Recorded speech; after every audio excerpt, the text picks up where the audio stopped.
자, 여러분. 사실 이 영상은 원래 그 전에 실제로 수업을 듣던 애들이 있었을 때 같이 찍었었는데 멍청하게도 제가 마이크 스위치를 꺼버리고 녹화를 해서 열심히 떠들고 나서 확인해 봤더니 오디오가 하나도 안 들어가 있더라고. 그래서 지금 목요일 날에 수업 일부 하기 전에 급히 와서 빠르게 한번 얘기를 해본 다음에 여러분들 공부할 수 있도록 한번 해보도록 할게요. 자, 오늘 얘기할 것들이 이제 명제에서 이제 후반부에 있는 필요 조건, 충분 조건, 그리고 필요 충분 조건이라고 하는 그런 것들과 이제 그 명제들에 대한 증명 방법 세 가지에 대해서 한번 얘기를 해보도록 할 거예요. 일단은 필요 조건과 충분 조건 얘기 한번 얘기를 해본 다음에 예제 6번과 예제 7번 정도를 한번 빠르게 풀어보고 나서 이제 여러분들 유제 문제 푸시고 난 다음에 그 다음에 이제 증명 방법 한번 얘기를 한번 해보도록 할게요. 자, 우리가 이제 여러분들이 앞으로 많이 보게 될 그 명제 표현, 명제 문제가 이제 여러 형태가 되겠죠. P이면 Q이다. 이런 형태를 되게 많이 보게 될 텐데, 일단 우리가 저번에도 배웠듯이 P이면 Q이다 라고 하는 이 명제가 참이라고 한다면 중간에 화살표를 이렇게 두 갈래로 쓰기로 했었고, 이 왼쪽에 P 파트를 우리는 가정이라고 하고 Q를 결론이라고 했었죠. 가정이면 결론이다. 이런 식으로 지금 이어가는 과정에서 각각의 친구들 기준으로의 관점으로 바라보게 될 거예요. P라고 하는 조건은 Q라고 하는 거이기 위한 무슨 조건이라고 부를 거냐면은 충분 조건이라고 부를 거예요. 충분 조건. 오케이. P는 Q이기 위한 충분 조건이다. 다시. P이면 Q이다가 참이라면 P라고 하는 왼쪽에 있는 친구는 Q라고 하는 오른쪽에 있는 친구이기 위한 충분 조건이다 라고 하고, 반대로 요 말이 맞다면 Q라고 하는 거는 P이기 위한 무슨 조건이냐면 필요 조건이라고 얘기를 할게요. 자, 그래서 이제 충분 조건과 필요 조건이 이런 식으로 얘기를 하는 건데, 사실 이 충분과 필요라고 하는 단어 자체가 받아들이기 조금 힘들 수도 있지만서도 뭐 이거는 어쩔 수 없이 이렇게 정의된 거기 때문에 받아들여 주실 수밖에 없는데, 다만 이 두 개 자체를 둘 다 동시다발적으로 알 필요는 없어요. 저는 그냥 추천을 이 친구만 아는 거를 추천해 드릴게요.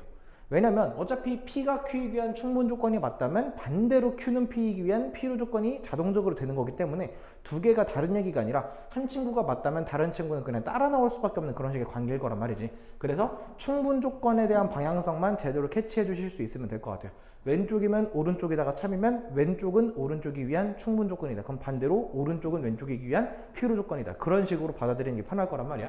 자, 근데 만약에 얘면 얘인 것도 맞는데 반대로 얘면 얘인 것도 맞다라고 하는 이런 식의 양쪽으로 뻗어나가는 화살표가 있다라고 한다면 사실상 P랑 Q는 그냥 똑같은 말을 하고 있는 거나 마찬가지거든. 똑같은 말이라 그랬어요. P나 Q나 결국 같은 얘기를 하고 있는 거라면 이런 관계는 P는 Q이기 위한 무슨 조건이라고 부르냐면은 필요 충분 조건이라고 부를게요.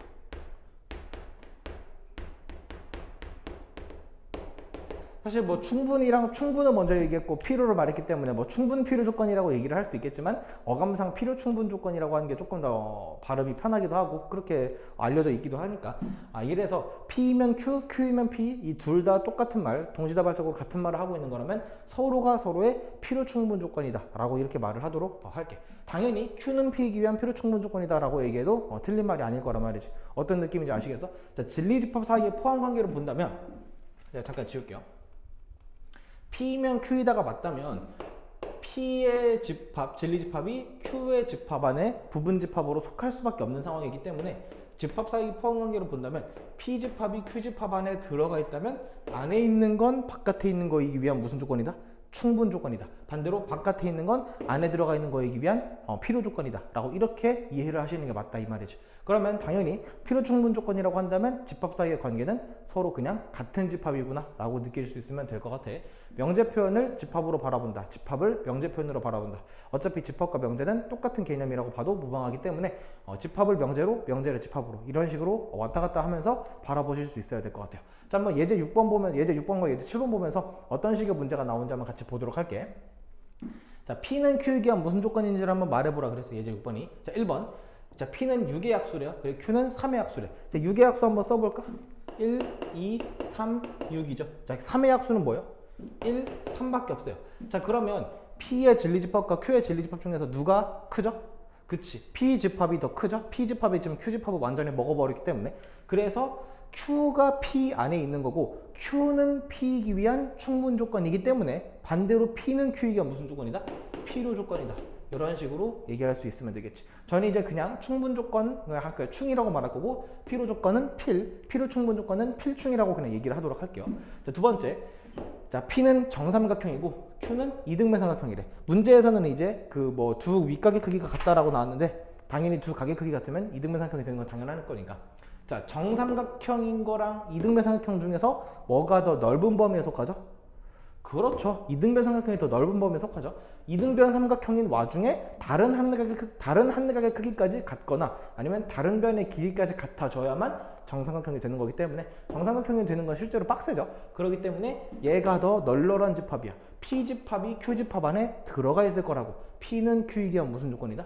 그렇지. 충분 조건이다 라고 얘기할 수 있으면 되겠네요. 맞죠? 자, 세 번째 봐봐. 이런 식으로 나와 있는 게 되게 많거든.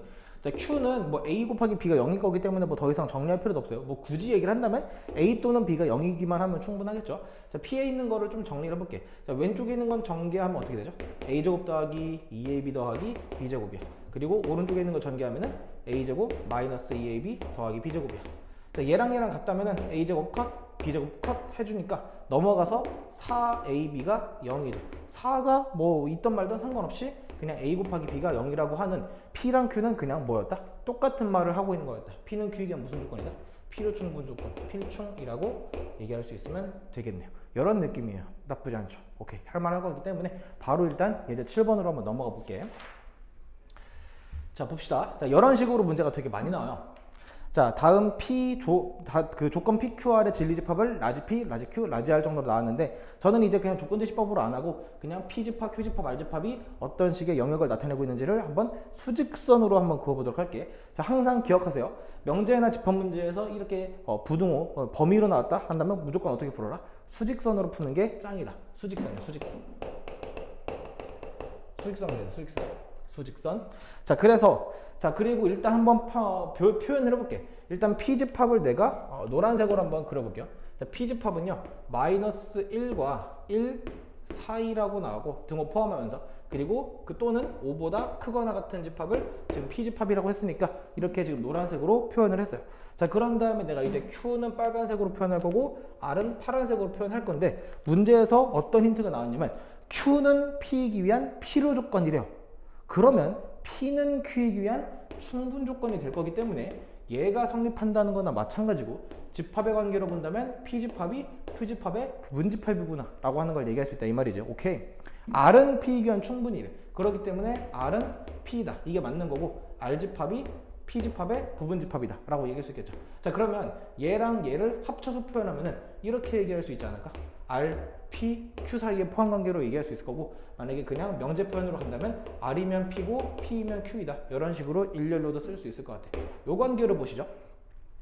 지금 P집합이라고 하는 지금 내가 노란색으로 그린 게 Q보다는 안쪽에 있어야 되고 그 P가 R이라고 하는 저 파란색은 완벽하게 지금 머금고 있어야 된다 이 말이지. 그럼 우리는 파란색 R부터 한번 볼게. 자, R집합은 지금 B라고 하는 값 이상이라고 그랬는데 이 B라고 하는 값 이상이 되는 이 집합이 노란색 안에 완벽하게 들어가야 돼요. 단 한순간도 삐져나오는 곳이 없을 거란 말이야. B보다 크거나 같다는 얘기는 어떤 값 기준? 오른쪽으로 뻗어나가는 범위가 되겠지. 그 친구가 노란색 안에 완벽하게 들어가 있을 거면 여기가 괜찮겠니? 그럴 리가요. 여기가 괜찮은 게 아니라 한 이쯤 되면 괜찮지 않을까. 이렇게 해서 이렇게 밑에서부터 가고 있으면은 파란색 어떻게 뻗어나간다 한들 이 노란색 안에 완벽하게 들어갈 수밖에 없겠죠. 일단 여기까지. 아니다. 그냥 여기서 바로 얘기할게요. 이 B라고 하는 값은 분명 5보단 오른쪽에 있기만 하면 충분할 텐데 어디까지밖에 못 가겠다? 네, 간다 하더라도 5까지밖에 못 가겠죠. 5를 넘어서서 왼쪽으로 가는 순간 분명히 뭐죠? 이 P에서 벗어날 수밖에 없는 파트가 존재할 거기 때문에 따라서 우린 여기서 B라고 하는 친구의 무슨 값을 알 수 있다? 최소값을 알 수 있겠죠. 작아져봤자 5까지밖에 못 가니까. 그래서 B 미니멈이라고 표현할게요. B 미니멈은 얼마다? 5가 되는구나 라고 할 수 있겠지. 자, 반면에 Q라고 하는 친구는 마찬가지로 A라고 하는 값 기준 오른쪽이 되는데 그 Q가 완벽하게 P라고 하는 노란색까지 싹 다 머금고 있어야 돼. 다 포함하고 있어야 된다 이 말이지. 그러면 널널하게 이쯤에서부터 출발해서 이렇게 넓게 머금고 있으면 충분하지 않을까 싶어요. 그지? 자, 얘는 더 작아지면 작아질수록 이득이긴 한데 커진다 한들 어디까지밖에 못 간다? 그렇죠. 요 마이너스 1까지밖에 못 가겠죠. 여기보다 넘어서는 순간 이렇게 삐집고 들어오는 발레라고 하는 파트가 생길 수밖에 없기 때문에 우리는 A라고 하는 친구의 어떤 값을 맥시멈을 알 수 있다 이 말이죠. A 맥시멈은 얼마다? 마이너스 1이다. 자, 그래서 문제에서는 뭐 각각의 값을 구하라 그랬으니까 B의 미니멈은 5, A의 맥시멈은 뭐 마이너스 1이다. 만약에 뭐 둘이 더하라고 한다면 답을 4 정도로 뭐 낼 수 있는 이런 식의 문제가 가장 많이 나오게 되겠지. 자, 그렇게 해서 일단 우리가 필요 조건, 충분 조건, 필요 충분 조건에 대해서 한번 얘기를 해봤고, 여 형태의 문제가 앞으로 여러분들이 볼 뭐 집합과 명제 파트 이후에 나올 모든 문제들에 대해서 정말 가장 많이 나오는 표현일 거기 때문에 여기 파트를 쭉 한번 연습을 해 보신 다음에 저는 이거 지웠다가 다음 얘기로 한번 넘어가 보도록 할게요. 자, 오케이. 유저 문제 한번 열심히 풀어보셨나 모르겠네. 자, 여기서부터는 되게 논리적인 파트라고 보시면 될 거고, 실제로 수학을 하는 거에 가까운 파트가 될 거랍니다. 여러분들이 그동안에 했던 거는 다 그냥 뭐 적당하게 개념 배운 다음에 다 문제만 풀었던 거를 좀 열심히 연습 많이 했을 텐데, 결국은 그거는 끝은 계산이 될 거고, 어떻게 보면은 수학의 본질에는 조금 더 가깝진 않은 그런 느낌이 없지 않아 있긴 한데, 여기야말로 진짜 수학을 하는 거예요. 수학은 이런 겁니다. 증명하는 거예요. 처음부터 끝까지 맨날 증명. 저도 수학과를 나왔기 때문에 진짜 증명, 지겹도록 하고 정말 증명을 싫어한다고 말하긴 좀 그래도 잘 힘들긴 하거든. 여러분들도 되게 힘들긴 할 텐데, 지루하고 되게 재미없고 힘들 텐데 여기 열심히 해주셔야 돼요. 이 모든 것들이 다 여러분들의 그 수능 수학이나 그런 뭐 수리논술이라든가 그런 것들의 진짜 베이스 오브 베이스, 완전 기초 기반이 될 수밖에 없는 그런 파트예요. 잘 한번 익혀주시기 바랍니다. 논리력을 쌓으셔야 돼요. 일단 3단 논법이라고 하는 거랑 이제 그 증명 방법에 대해서 몇 개를 한번 얘기를 해볼 텐데, 일단 3단 논법이라고 하는 것 자체를 많이 들어보셨을 것 같은데, 살면서 뭐 이런 거죠. 예를 들어 대표적인 예제가 있죠. 뭐 소크라테스랑 뭐 사람 뭐 그 얘기, 뭐 이런 거죠. 사람은 죽는다라고 하는 첫 번째, 사람은 죽는다라고 하는 거 당연히 틀린 명제가 아니겠지, 맞는 말이겠죠. 그리고 두 번째는 소크라테스는 사람이다 라면 소크라테스는 결국 죽는다라고 결론이 귀결될 수밖에 없을 거 아니야. 사람이 죽고 소크라테스는 사람이니까 결국 죽겠죠. 뭐 이런 느낌으로 그런 식으로 P면 Q이고 Q이면 R인 게 참이라고 한다면 P, Q, R 사이의 관계를 이런 식으로 갈 수 있으면서 결과적으로 이거라면 저거다 라고 하는 이런 다이렉트 결과를 얻어낼 수 있는 이런 식의 논법을 3단 논법이라고 그래요. 이게 꼭 굳이 3개뿐만 아니라 뭐 4개가 될 수도 있고 5개가 될 수도 있고 뭐 여러 개가 될 수도 있다 이 말이지. 만약에 여기서 하나 더 막 R이 갑자기 P가 되고 막 이렇게 된다면은 P면 Q, Q이면 R인데 R이면 다시 P가 되는 거기 때문에 사실상 P, Q, R은 서로 계속 똑같은 말을 하고 있는 거였구나. 네, P, Q, R이 다 필요 충분 조건이다 라고 하는 이런 것도 여러분들이 아실 수 있을 텐데, 일단 뭐 그 정도까지는 우리가 지금 연습할 건 아니고 아마 주요원에 그런 문제가 있을 수 있으니까 차근차근 연습을 한번 해보시길 바라고요. 예제 8번에서 어떤 얘기를 하고 있는가 한번 보도록 할게요. 자, P면 Q 맞대요. 그리고 나달이면 나Q도 맞고 R이면 나데스가 맞을 때 뭐가 뭐이기 위한 충분 조건, 필요 조건 그런 거 한번 밝혀보라 그랬어. 자, 일단은 뭐 P면 Q이다는 나쁘지 않은데 나달이면 나Q다라고 하는 것보단 우리 대우라고 하는 거 배웠잖아. 이 말이 맞는 말이면 이 명제, 대우 명제 또한 항상 맞는 말이 될 거기 때문에 나달이면 나Q다가 어떻게 바뀔 수 있죠? 대우? 어떻게 해야 돼? 뒤집은 다음에 다 부정 때리는 거기 때문에 Q이면 R이다. 이런 식으로 맞는 말로 확인할 수 있을 거란 말이야. 자, 그래서 Q이면 R이다? 바로 여기서 이어서 갑시다. 오케이. 자, 근데 그 R이면 나데스가 될 거기 때문에 이런 식의 관계가 있구나. 이렇게 한 줄로 쭉 쓸 수 있죠.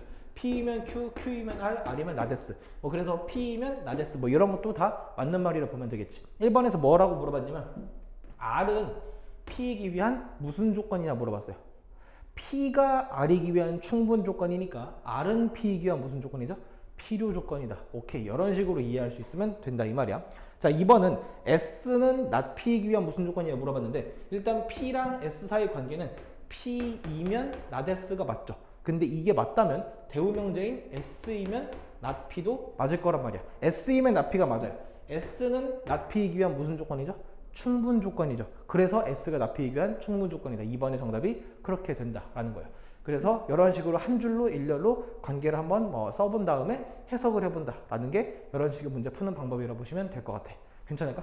자, 그래서 이 정도로 하고 넘어갈 거고, 자, 여기서부터 잘 들어요. 자, 일단 여러분들이 이제 고등학교 끝까지 가면서 챙길 수 있는 세 개 정도의 증명 방법이 있는데, 첫 번째가 여기서 얘기하는 대우를 이용한 증명 방법, 대우 증명법이라고 할게요. 그리고 두 번째가 바로 여기 오른쪽에 있는 귀류법. 완전 처음 들어보는 단어일 거야. 귀류법. 그리고 세 번째가 그 유명한 수학적 귀납법이에요. 국어라던가 뭐 생명과학 같은 거 하신 분은 이 귀납법이라고 하는 단어를 들어본 적이 있을 수도 있는데, 귀납이랑 연역이라고 하는 그런 단어가 있죠. 서로 반대말일 거긴 한데 뭐 그 뜻에 대해서 뭐 지금 뭐 다 뭐 얘기할 필요는 딱히 없을 것 같고, 요 세 개를 이제 여러분들이 이제 무기로 삼아서 이제 뭐든 간에 증명하는 걸 다 할 수 있을 거란 말이야. 고등학교 수준이라고 한다면. 근데 이제 그 와중에 요 수학적 귀납법은 이거 다음인 수학 1의 맨 마지막 단원에서 배우게 될 거고, 요 두 개 정도만 먼저 한번 보도록 할게요. 자, 어떤 식으로 가는가 한번 보도록 할게요. n이 일단 자연수일 때 n제곱이 홀수라면 n도 홀수임을 증명하라 그랬어요. 근데 이 증명하는 게 실제로 그냥 생으로 증명하기가 꽤 까다로운 명제가 있을 거란 말이죠. n제곱이 홀수라고 한다면 이 n제곱을 어떻게 우리가 설정을 한 다음에 진행을 할까? 뭐 이게 이 증명이라고 하는 게 그냥 막 감성적으로 하는 게 아니라 완벽하게 처음부터 끝까지 논리정연하게 논리적으로 진행할 수밖에 없기 때문에 뭔가 이제 수학적으로 설정을 한 다음에 진행을 해야 할 텐데, 이렇게 P면 Q이다 꼴을 증명하고 싶지만 이거를 그냥 단박에 알기가 조금 까다로운 케이스가 분명히 있을 거란 말이죠. 그럴 때 우리가 생각할 수 있는 게 뭐다?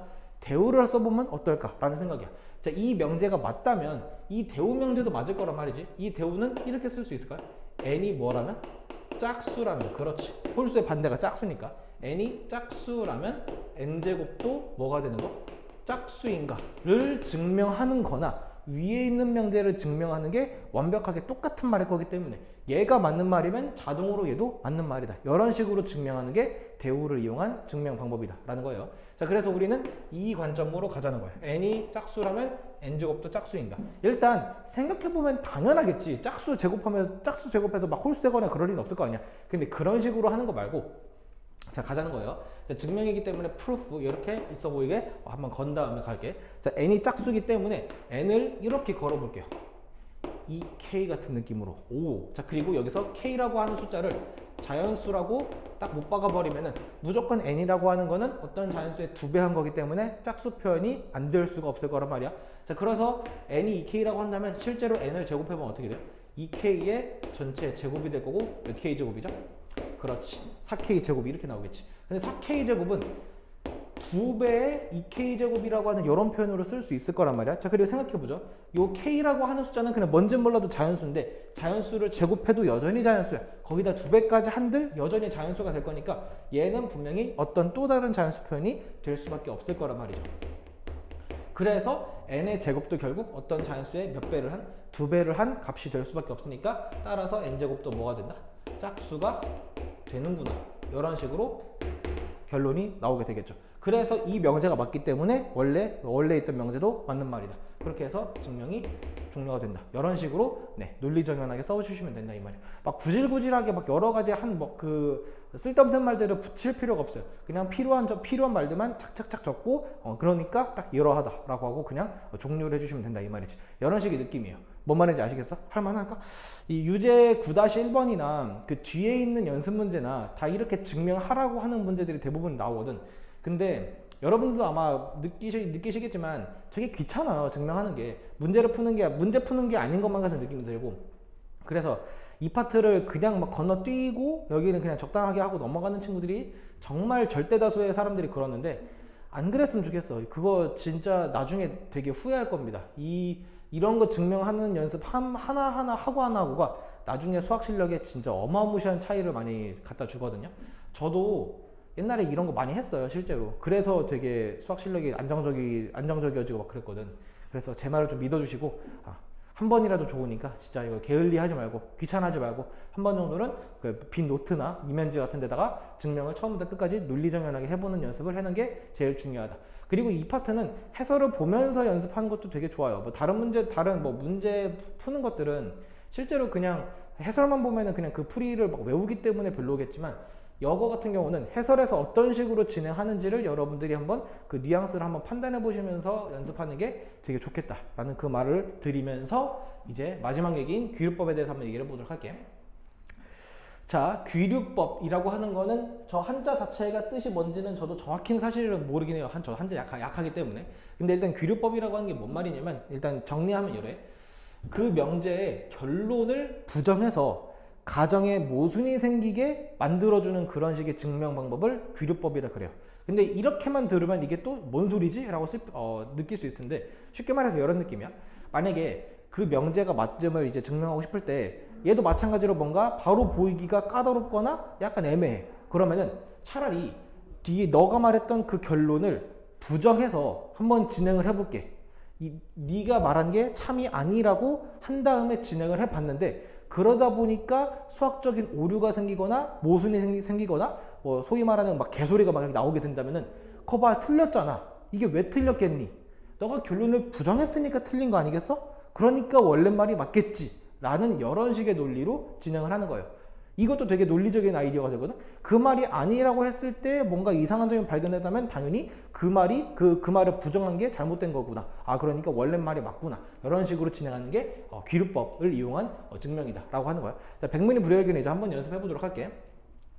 자, 예제 10번은요. A, B, C는 자연수래요. A제곱 더하기 B제곱 C제곱. 피타고라스 정리네요. 자, 피타고라스 정리를 만족하는 이 A, B, C 값이 있다면 그 세 개의 숫자 중 적어도 하나는 무조건 짝수다 라고 하는 아주 신기한 요 사실이 있대요. 오, 요런 게 있구나. 여러분들이 알고 있는 피타고라스 수 뭐 3대 4대 5짜리나 5대 12대 13, 뭐 7대 24대 25, 뭐 별의별 뭐 여러 개가 많겠지만 그 친구들 진짜 따져보면은 다 분명히 짝수가 하나씩 낑겨 있을 거란 말이야. 세 개가 다 홀수가 되는 케이스는 본 적이 없어요. 오, 실제로 그런지 한번 증명을 해보도록 할게. 자, 근데 이렇게 진행하는 건 진짜 너무너무 막연해. 그래서 뭘 이용할 거다? 귀류법을 이용할 거야. 결론을 부정하죠. 자, A, B, C 중 적어도 하나가 짝수다를 부정하면 어떻게 될까요? 그렇지. A, B, C가 모두 뭐라고 가정하자? 홀수라고 가정하자. 결론을 부정해서 A, B, C가 모두 홀수라 가정하자.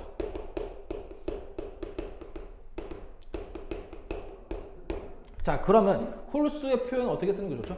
아까 우리 예제 9번에서 짝수 표현을 EK 같은 느낌으로 썼기 때문에 홀수 표현은 거기다가 이제 더하기 1 정도로 해주는 걸로 하면 되는데, 더하기 1보다는 여기서 그냥 빼기 1 정도로 할게요. 근데 그리고 K, 뭐 K 씁시다. 자, A를 2K 빼기 1, 그리고 B를 2M 빼기 1, 그리고 C를 2L 빼기 1. 뭐 이 정도로 한번 더 보도록 할게. 자, 그리고 여기서 말하는 K랑 M과 L은 다 뭐다? 자연수범이다. 뭐 이런 식으로 얘기할 수 있으면 되겠지. 왜 빼기 1로 설정했냐면 K가 KML이 자연수이기 때문에 가장 작은 자연수인 1을 대입하면 1로 스타트하는 홀수이기 때문에, 만약에 더하기 1로 했다면 가장 작은 자연수인 1로 스타트하면은 3부터 출발하는 거라서 1을 챙길 수가 없겠죠. 근데 그 정도의 그냥 아이디어라고 보시면 될 것 같아.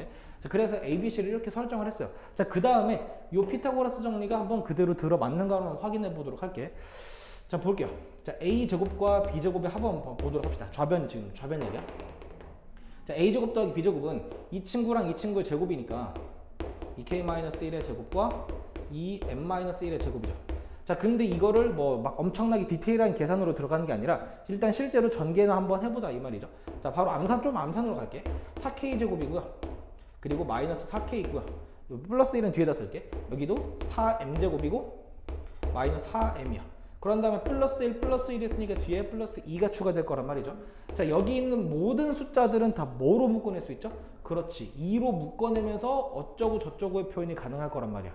생각해봐요. 뭐 2K제곱 빼기 2K 더하기 2M제곱 빼기 2M 더하기 1이 무슨 값인진 내 알 바가 아니에요. 어차피 다 자연수 범위에서 뭐 지들끼리 제곱을 하던 빼던 말던 뭐 뭘 더하던 상관없이 어차피 뭐 할 거기 때문에 여전히 자연수가 될 거기 때문에 그 자연수에다가 몇 배를 했으니까 2배를 했으니까 요 A제곱 더하기 B제곱은 분명히 어떤 표현이 될 수밖에 없다? 그렇지.